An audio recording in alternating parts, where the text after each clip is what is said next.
ఏలూరు జిల్లా జంగారెడ్డిగూడెంలో గృహహింసకు గురైనటువంటి అమృతవల్లి ఇంటి వద్ద మనం ఉన్నాము. ఇప్పటికే ఆమెను అత్తమామలు, భర్త యొక్క అన్న మొత్తం ముగ్గురు కలిసి తీవ్ర మనోవేదనకు గురి చేశారు.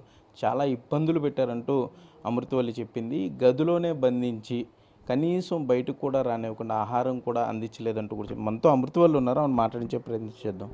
అమ్మ, ఏంటి అసలు, ఏమైంది, మీకు వచ్చిన ఇబ్బంది ఏంటి?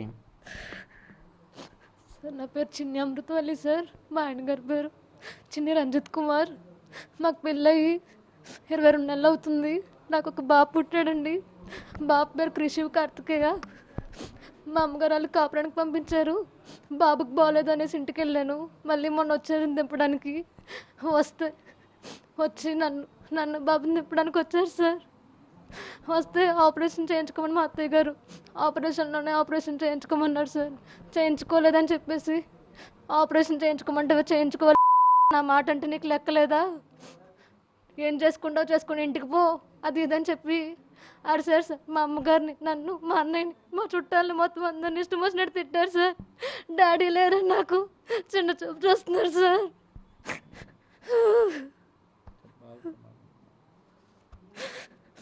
ఇక్కడ ఉండాలంటే మా బావగారితో కలిసి పడుకుని మా బావగారికి సుఖాన్ని అందించాలంట సార్. ఆయనతో కూడా కలిసి మా బాబుని కనాలంట, ఆయనకు వారసు ఉండేవాళ్ళంట. అలా అయితేనే ఇంట్లో ఉండాలంట సార్. ఆయనతో కలిసి పడుకోవట్లేదని మొత్తం తిండి పెట్టకుండా, నీళ్ళు ఇవ్వకుండా, చంటి పిల్లడని చూడకుండా, ఏసీ లేదు, ఫ్యాన్ లేదు, దుప్పట్లు లేవు, పరుపులు ఏమీ లేవు, మొత్తం సమస్తం తీసుకెళ్ళిపోయారు సార్. ఆయన పక్కలో పడుకుంటేనే ఇవన్నీ అంట సార్. ఆయన సుఖపెట్టాలంట సార్. అవసరమైతే మా మామగారి పక్కలో కూడా పడుకోవాలంట. ఎవరన్నారమ్మా ఈ మాటలన్నీ? ఎవరన్నారు మా అత్తగారు సార్. నిన్న రోజు అర్ధరాత్రి వచ్చి తలుపులు కొట్టేస్తున్నారు సార్. మా అత్తగారు మామగారు కలిసి నిన్న రాత్రి కూడా వచ్చి మొత్తం అల్లకల్లోనం చేసేసి రావే నన్ను లాక్కలిపోయారు సార్. ఏడ్చి కాలు పట్టుకున్నాను సార్. ఇప్పుడు దాకా ఎన్న చేసినాయి అన్నీ భరించుకుంటూ వచ్చాను సార్. ఇంకా మా ఆయన ఎక్కడున్నారో కూడా నాకు తెలియదు సార్. మా ఆయన గారు ఎవరైనా అడుగుతుంటే సమాధానం చెప్పట్లేదు సార్. ఇంట్లో ఒకరు కూడా లైట్ లేదు, ఫ్యాన్ లేదు, తిండి లేదు, నీళ్ళు లేవు, బయటకు వెళ్ళనివ్వట్లేదు. ఈ గదిలోనే 10 రోజుల నుంచి నరకం అనుభవిస్తున్నాను. కిందకి వెళ్దామంటే గేట్ వేసేస్తున్నారు, పైకి వద్దామంటే తలుపేసేస్తున్నారు. ఆఖరికి మా అన్నయ్య పాపం నిద్రాహారాలు మానేసుకుని ఎండనక వాననక బయట నుంచి మాకు తినడానికి తిండి, నీళ్ళు అందిస్తుంటే అందించడానికి లేకుండా ఎంత దారుణంగా ఇబ్బంది పెడుతున్నారు సార్ మమ్మల్ని. పక్కింట్లోంచి అందిస్తుంటే ఆఖరి కాళ్ళ మీద కూడా కంప్లైంట్ పెడతామంటున్నారు సార్.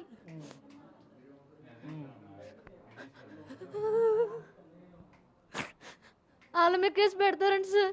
చంటి పిల్లోడు ఉన్నాడని చూడకుండా పాలు కానీ నీళ్ళు కానీ ఆఖరి చూడండి సార్, మీరే కనిపిస్తుంది. ఫ్యాన్ లేదు, లైట్ లేదు, ఏమీ లేదు. అలా 10 రోజుల నుంచి పిచ్చి దానిలాగా అలాగా లోపల ఉన్నాను. బయటికి రావాలంటే పర్మిషన్ తీసుకోవాలి, లోపలికి వెళ్ళాలంటే పర్మిషన్ తీసుకోవాలి. మా మామగారు అక్కడ పడుకుని ఈ గదిలోకి చూస్తున్నారు సార్. అంటే ఇప్పుడు మీ వాళ్ళు వచ్చాక కరెంటు ఇచ్చారమ్మా ఇక్కడ ఈ గదిలో? కరెంట్ లేదు సార్. నిన్నైతే కరెంట్ కూడా ఆఫ్ చేస్తారు సార్. లైట్లు, ట్యూబ్ లైట్లు తీసుకెళ్ళిపోయారు, ఫ్యాన్ తీసుకెళ్ళిపోయారు, గేసర్ తీసుకెళ్ళిపోయారు. మంచం, పరుపు పడుకుంటున్నాడని చెప్పి దుప్పటి చంటి పిల్లడైతే మా అన్నయ్య చేతి తెప్పించుకున్నాను సార్. నేను కింద నుంచి అంత ఎత్తున్నాడని చెప్పేసి మా అన్నయ్య దొంగ అంటున్నారు సార్. ఇంట్లోకి ఏం లేవు, ఇబ్బంది పడిపోతుంది మా చెల్లని పాపం. ఎండనక వానడక మా అన్నయ్య లాగా నన్ను కావు కాసుకుంటూ కూర్చుంటున్నాడు సార్. అంటే మరి మీ ఆయనకి ఫోన్ చేసే ప్రయత్నం చేశారా? రంజిత్ కదా, రంజిత్కి మీరు ఫోన్ చేశారా, చేయలేదా? మా ఆయనకి ఫోన్ చేయనివ్వట్లేదు సార్. మా ఆయనకి ఫోన్ చేస్తే చంపేస్తారు అంటున్నారు మా అత్తగారు. మా ఆయనకి ఫోన్ చేయకూడదంట సార్. నేను మా ఆయనకి ఫోన్ చేయొద్దని చెప్తున్నారు సార్. మా ఆయన ఎక్కడని అడుగుతుంటే చెప్పట్లేదు సార్. ఆయనన్నా భార్య ఎక్కడ, భార్య కానీ పిల్లడు ఆయన ఎక్కడ దాస్తారు, నన్ను ఎక్కడ ఎట్టి ఇంత ఇబ్బంది పెడుతున్నారు. మా ఆయన ఏం చేస్తున్నారు కూడా నాకు తెలియదు. మా ఆయన ఎక్కడ ఎట్టారు కూడా నాకు తెలియదు. మా అత్తగారు, మా మామగారు, మా అక్క, బావగారు అందరూ కలిసి నన్ను చిత్రహింసలు పెడుతున్నారు సార్. చచ్చిపోవాలనిపిస్తుంది సార్. మరి పోలీస్ స్టేషన్కి వెళ్ళారమ్మా మీరు ఎప్పుడైనా? పోలీస్ స్టేషన్కి వెళ్ళారమ్మా మీరు కంప్లైంట్ టైంకి? మొన్న వెళ్ళొచ్చాం సార్. మా ఫ్యామిలీ అందరి మీద నన్ను కాపురానికి తీసుకొస్తే నా మీద, మా ఫ్యామిలీ మీద రివర్స్ కేసు పెడుతున్నారు సార్ వీళ్ళు. ఉమ్. అంటే ఏంటమ్మా అసలు ఇబ్బంది ఎక్కడొచ్చింది? వెసక్టమీ ఆపరేషన్ వల్లేనా, లేకపోతే మీ మధ్య ఏమన్నా కుటుంబం మధ్య విభేదాలు అసలు దేనికి వచ్చినాయి? నేను మా ఆయనగారు చాలా బాగుండేవాళ్ళం సరే, ఎలాంటిది లేదు, మీ ఇద్దరు బాగుండేవాళ్ళం. ఉమ్. ఆపరేషన్ చేయించుకోమన్నారు, ఆపరేషన్ చేయించుకున్నా. సి సెక్షన్ ఆపరేషన్ అయింది సార్ నాకు. అదే రోజున చేయించుకోమంటే నాకు బాగోలేదని చెప్పింది సార్. మీ పిల్లానికి నీ మాట అంటే నా మాట లెక్కలేదు నీ పిల్లానికి. నేను ఎంత అంటే అంత, నేను చేయించుకోమని నువ్వు చేయించుకోవాల్సింది తిడుతున్నారు సార్. ఆపరేషన్ చేయించుకోకుండా కాపురానికి తీసుకొచ్చారని. సరే నేను చెప్పినట్టు నువ్వు చేయలే కదా, నీ బావతో కలిసి పడుకో. అవునమ్మా, అప్పుడు ఆయన ఏమన్నారు మరి? మీ బావగారు ఉన్నారా అప్పుడు ఆ ఇన్సిడెంట్ జరిగి ఆ మాటలు అన్నప్పుడు? ఆయనకి తెలుసా ఇవన్నీ? ఆయనకు తెలుసు సార్. రోజు అర్ధరాత్రి మా మామగారు మా అత్తగారు వచ్చి తలుపులు కొట్టి నన్ను ఏదో విధంగా పైకి తీసుకెళ్ళాలి అనుకున్నారు సార్. కింద లేవు కదా నీకు, తిండి లేదు నీళ్ళు లేవు, నీ బావ పక్కలో అయితే వెచ్చగా ఉంటుంది పడుకో అని సుఖపెట్టు నా పెద్ద కొడుకుని కూడా. ఏం చేస్తారు మీ ఆయన గారు? ఏం చేస్తారమ్మా మరి? ఆయన గారు బిజినెస్ సార్, చంద్ర ట్రేడర్స్ సార్ షాప్ సార్, కిరాణా షాప్ సార్. మా మావయ్య గారు మా బావగారు మా ఆయన గారు కలిసి చూసుకుంటారు సార్ బిజినెస్.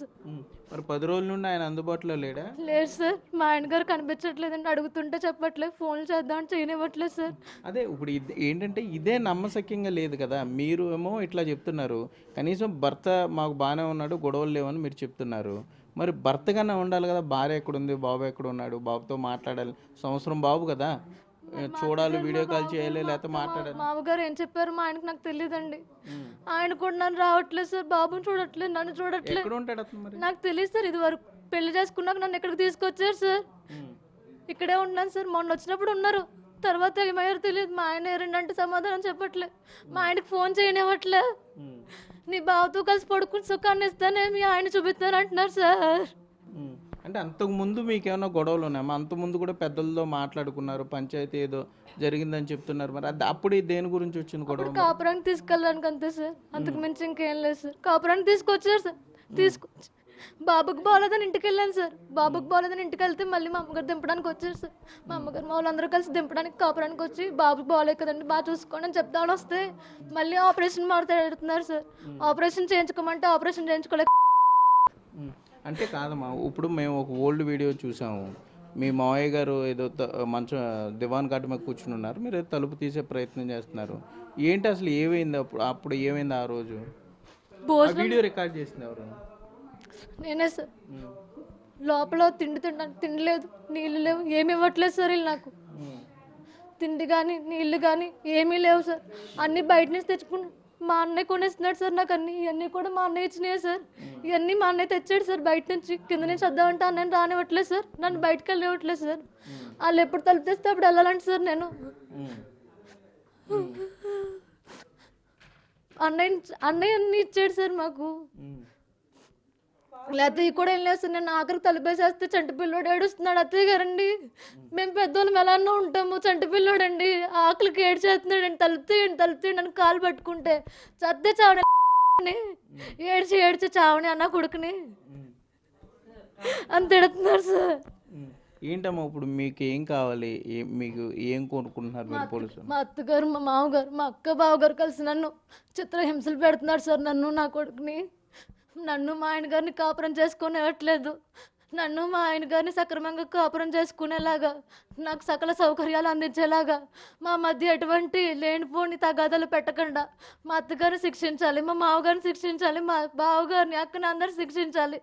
నన్ను మా ఆయన్ని విడదీయకుండా మా అత్తగారిని కోరుకుంటున్నాను సార్. మా అత్తగారి వాళ్ళే సార్ ఇదంతా. ఇప్పుడు ఇది మరి ఎట్లా బయటకు వచ్చింది? ఇప్పుడు మీరు ఎవరికి ఫోన్ 10 రోజుల నుంచి తిండి లేక అన్ని భరించుకుంటూ వచ్చాను సార్. 10 రోజుల నుంచి ఇంకా ఆకలేక పిల్లోడు ఏడ్ చేస్తుంటే ఏం చేయాలి తెలియక ఇంకా అప్పుడు మా అన్నయ్య చెప్తే ఈ మీడియా ద్వారా ఇన్ని రోజులు భరించుకుని వచ్చి ఇప్పుడు బయటపడ్డాను సార్. అంటే కోపంలో అన్న మాటలుగా చూడాలమ్మా. వాళ్ళు ఇంటెన్షనల్గా అన్నారా, లేకపోతే కోపంలో బూతులు తిడతారు, లేకపోతే దెబ్బలాట్లు జరుగుతాయి అట్లా అనుకోవాలా? ఇంటెన్షనల్గా కావాలని అన్నారు నువ్వు అనుకుంటున్నావా? అంటే ఇట్లా మావగారితో వెళ్ళు, బావగారితో వెళ్ళు అనే మాటలు. నేను ఆపరేషన్ చేయించుకోలేదని అనుకుంటున్నాను సార్. ఆపరేషన్ చేయించుకోలేదు కాబట్టి కాపురానికి తీసుకెళ్ళంటే వాళ్ళతో కలిసి పడుకుంటేనే నేను ఇంట్లో ఉండాలంటే సార్. లేకపోతే ఇంట్లో ఉండకూడదంట. ఉమ్. మరి మీ ఆయనతో మీకు ఏమైనా గొడవలు ఉన్నాయమ్మా మా గతంలో ఆయనతో ఏమన్నా? గొడవలేదు సార్. ఉమ్. మా ఆయనతో గొడవలేం మరి లేదు ఇంత సార్. జరుగుతున్నా మరి మీ ఆయన ఎందుకు రాలేదు అంటే మాకు ఆల్రెడీ ఇంటర్వ్యూ చేశాం కదా, కింద కామెంట్స్లో అడుగుతున్నారు అందరూ చూసేవాళ్ళు అందరూ కూడా మరి హస్బెండ్ ఎక్కడ ఉన్నాడు 10 రోజుల నుండి మా ఆయన ఎందుకు ఎక్కడ ఉన్నారో తెలియదు సార్ నాకు. మా ఆయన ఎక్కడ ఉన్నారో తెలియదు, అడుగుతుంటే చెప్పట్లే, ఫోన్ చేద్దాం అదే చేయలేదు. ఆయన రంజిత్ ఎందుకు రావట్లేదు నీ దగ్గరికి? నువ్వు చేయలేదు సరే, నువ్వు ఫోన్ చేస్తే లిఫ్ట్ చేయలేదు, రాలేదు. పోనీ అతనన్నా ఆ కుర్రోడన్నా రావాలి కదా, రంజిత్ అన్న భార్య దగ్గర రావాలి. తెలియదు సార్, మా ఆయన ఎక్కడ ఉన్నారని అడుగుతుంటే చెప్పట్లేదు సార్. ఎక్కడ దాస్తారు మా ఆయన నాకు నువ్వు తెలియట్లేదు ఓకే అమ్మ, నువ్వు ఇది ఓకే. రంజిత్ కన్నా భార్య అంటే ప్రేమ లేకపోతే కొడుకు మీద ప్రేమ ఉండాలి కదా, అతనన్నా వచ్చి అతని ఇంట్లోనే కదా నువ్వు ఉన్నావు. అవును సార్, నేను ఉన్నాను. ఆయన ఎక్కడ ఉన్నారో తెలియట్లేదు. ఆయనకి ఏం చెప్పారో వీళ్ళు తెలియట్లేదు. ఉమ్, ఆయనకి ఏం చెప్పారో తెలియదు. నన్ను అయితే 10 రోజుల నుంచి హింసిస్తున్నారు. ఉమ్, మా ఆయన ఎక్కడ దాస్తారో తెలియదు వీళ్ళందరూ కలిసి. ఉమ్, మా ఆయన అయితే రావట్లేదు. ఉమ్. అంతకుముందు కంప్లైంట్ ఎప్పుడు ఇచ్చారమ్మా మీరు పోలీసులకి? కాపురంకి తీసుకెళ్ళట్లేదని ఇచ్చారా ఏ నెలలో? లేదు సార్, కాపురానికి తీసుకొచ్చారు సార్. మరి ఎందుకు వెళ్ళారు మరి పోలీస్ స్టేషన్? వీళ్ళు వెళ్ళారు సార్. మేము కాపురానికి తీసుకొచ్చారు సార్ నన్ను పేరెంట్స్. తీసుకొస్తే న్యూసెన్స్ కేసు పెట్టడానికి ఏదో కేసు పెట్టబోయారు సార్ మా ఫ్యామిలీ అందరి మీద. అత్తగారింటికి కాపురానికి ఇప్పుడు మా ఇల్లు ఇదే కదా సార్. పెళ్ళయ్యాక అమ్మింటి దగ్గర ఎప్పుడు ఉంటాం, పెళ్ళికి ముందు ఉంటాం. పెళ్ళయ్యాక మొగుడిల్లే నా ఇల్లు. మరి ఇక్కడ ఉండకండి ఇంకెక్కడ ఉంటాను సార్ నేను. మా అత్తగారు అయితే 498A కేసు పెట్టుకో, మా అందరి మీద కావాలంటే కోర్టులో తెలుసుకుందాం, వెళ్ళిపోయి తిడుతుంది. అదే ఇదంతా కేవలం ఆపరేషన్ గురించి వచ్చిందమ్మా? కేవలం ఆపరేషన్ గురించి అన్నా ఇదంతా, లేకపోతే నిజంగానే మీ మీద ఒత్తిడి కానీ లేకపోతే అట్లా ఇబ్బందులు ఏమైనా ఉన్నాయా? కేవలం పిల్లలు పుట్టకుండా మీరు ఆపరేషన్ చేయించుకోలేదనే ఈ గొడవ వచ్చింది అనుకుంటున్నారు మీరు? నేనైతే అది అనుకుంటున్నాను సార్. ఎందుకు అదే సార్ మెయిన్ రీజన్ అదే సార్. ఆపరేషన్ చేయించేసుకోమని ఆ డాక్టర్ ఆ రోజు చెప్పారు సార్. చాలా రక్తం బ్లడ్ బ్లీడింగ్ అయిపోయి చాలా నీరసపడిపోయింది సార్. ఇప్పటికి నన్ను చూస్తే మీకే తెలుస్తుంది నేను ఎలా ఉన్నాను. చేయించుకోలేదనేసి ఇది చేస్తున్నారు సార్. మీ భర్త మీరు బాగానే ఉన్నారు, ఎటువంటి ఇబ్బందులు లేవు? లేవు సార్, మేము బాగానే ఉన్నాం సార్. వాళ్ళ అమ్మగారు మాట అంటే వేదం సార్ మా ఆయనకి. అమ్మ చెప్పినప్పుడు చేయించుకోలేదని చెప్పేసి మరి నాతో ఆయన మాట్లాడడం మానేసారు. నాకు తెలియట్లేదు సార్, 10 రోజుల నుంచి కనిపించట్లేదు. మా అత్తగారు మా ఆయనకి ఏం చెప్పారు కూడా నాకు తెలియట్లేదు సార్. ఇప్పుడు మీ బావగారి మీద చెప్తున్నావు కదమ్మా, అంటే మీ బావగారు అన్నారా లేకపోతే మీ అత్తగారు అంటే ఆయన ఉన్నాడు, లేకపోతే అనేటప్పుడు ఆయన ఇక్కడ ఉన్నాడా? ఆయన చూడడం కానీ ఈ ఇబ్బందులు ఆయనకి తెలియదు, ఇక్కడే ఉంటారు వాళ్ళు కూడా? మా అక్క బావగారు 5th ఫ్లోర్లో ఉంటారు సార్. మా ఆయన గారు నేను ఈ గదిలో ఉండేవాళ్ళం సార్. మా అత్తగారు మామగారు అక్కడ ఉండేవాళ్ళు సార్. మా ఆయన గొడవలన్నీ వాళ్ళకి తెలుసా అంటున్నా మీ బావ? మా అత్తగారు మా మామగారు మా అక్క బావగారు కలిసి చేస్తున్నారు సార్ ఇదంతా. నలుగురు కలిసి చేస్తున్నారు సార్. 13 రోజుల నుంచి టార్చర్ చూస్తున్నాను సార్. ఎంత ఇబ్బంది పెట్టినా తట్టుకున్నాను సార్. ఆఖరికి ఇంక చంటి పిల్లడు నీళ్ళు లేక కొట్టుకుంటున్నాడు, పాలు లేక అని నిన్న బయటకు వచ్చాను సార్. నేను అన్నీ భరించుకుంటూ వచ్చాను, ఏది మాట్లాడలే, భరించుకుంటూ వచ్చాను. ఇంకా తట్టుకోలేకపోయాను, అందుకే బయటకు వచ్చాను సార్. ఇప్పుడు కన్నా మీ ఆయన గారు ఫోన్ చేశారమ్మా? రంజిత్ మీకు ఫోన్ చేశాడు? ఇప్పుడు కన్నా మీ వాళ్ళు ఫోన్ చేస్తారు కదా, ఇట్లా గొడవ జరిగిందని కాంటాక్ట్లోకి వచ్చాడా? కాంటాక్ట్లోకి రావట్లేదు సార్. ఆయన ఫోన్లు ఎత్తట్లేదు సార్. ఎక్కడున్నారో తెలియట్లేదు సార్. ఇలా అడుగుతుంటే చెప్పట్లేదు సార్. షాప్ అంటున్నారు కదా, షాప్ అన్న ఓపెన్ చేయాలి కదా, వ్యాపారం అయితే పోగొట్టుకోరు కదమ్మా. షాప్ దగ్గర కూడా అందుబాటులో ఉండట్లేదా? షాప్ దగ్గర మా ఆయన గారు కనిపించలేదు సార్. మరి మీ అన్నయ్య కానీ లేకపోతే మీ బంధువులు వెళ్ళినప్పుడు మా మావయ్య గారు మా మావయ్య గారే కనిపిస్తున్నారు కానీ మా ఆయన కనిపించట్లేదు సార్ షాప్లో. మీ మావయ్య గారు ఏమన్నా అన్నారమ్మా? మీ మావయ్య గారు ఏమన్నా అరెస్ట్ చేశారా నేను, లేకపోతే కొట్టడం కానీ అట్లా ఏమన్నా చేశారా? మీ అత్తయ్య మామూలు కానీ? మా అత్తగారు మామగారు ప్రతిరోజు అర్ధరాత్రి తలుపులు కొట్టేస్తున్నారు, బాధేస్తున్నారు సార్. బయట వెళ్ళిపోతావనా? ఇక్కడ ఉండకుండా వెళ్ళిపోతావని? వాళ్ళ ఇంట్లో ఉండకుండా నువ్వు వెళ్ళిపోవాలి. ఆపరేషన్ చేయించుకోమంటే చేయించుకోలేదు కదా, ఇంట్లోంచి బయటకు పోవాలి చెప్పేసి మా మామగారు చుట్టుకుని బయటకు లాగబోయారు సార్. ఎప్పుడమ్మది? నిన్న రాత్రే సార్. తట్టుకోలేకపోయాను సార్. పొద్దున్న బాబుకి పాలు లేవని ఎడుతుంటే అడిగానని చెప్పి ఇదంతా జరిగినప్పుడు మీ మదర్ పక్కనే ఉన్నారని చెప్తున్నారు కదా, మరి ఆవిడ అడ్డుకునే ప్రయత్నం చేయలేదు? మా అమ్మగారిని కూడా చులకనగా చూసి మా అమ్మగారిని కూడా తిడుతున్నారు సార్ మా మామగారు మా అత్తగారు కలిసి. మా అమ్మాయి నేను చేయకండి, మా అమ్మాయి అలా ఆయనతో కలిసి ఉంటుంది, ఎందుకండి పెద్ద అబ్బాయితో అలా చేయమంటున్నారు, ఆపరేషన్ చేయిస్తాం అన్నాం కదండి, బాబు కండిషన్ చూసుకోవాలండి, మా అమ్మాయికి ఒంట్లో బాగాలేదండి అని చెప్తున్నా వినకుండా మా అమ్మని కూడా తిడుతున్నారు సార్. మా అమ్మ ముందు నన్ను అలా చేయమంటున్నారు సార్. మరి ఈ రోజుకి వచ్చారమ్మా మీ బంధువులు? ఇంకా ఇవాళ భరించలేక ఇవన్నీ పెట్టాను సార్. ఇంకా నేను అవన్నీ చేస్తున్నా అన్ని కాము కూర్చున్నాను సార్. ఇంక భరించలేక ఇలా చేసేటప్పటికి ఇంక బయటకు వచ్చాను సార్. ఓకే.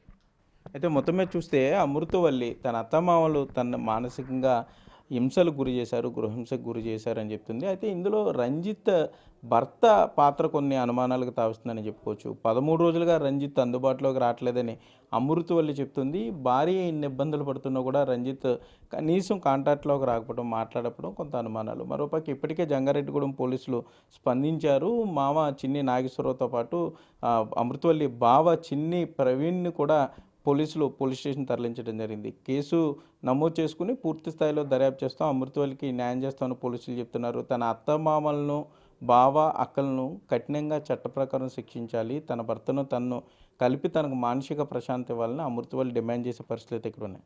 కెమెరామెన్ భాగీరథ్తో సాగర్, బిగ్ టీవీ, జంగారెడ్డిగూడెం.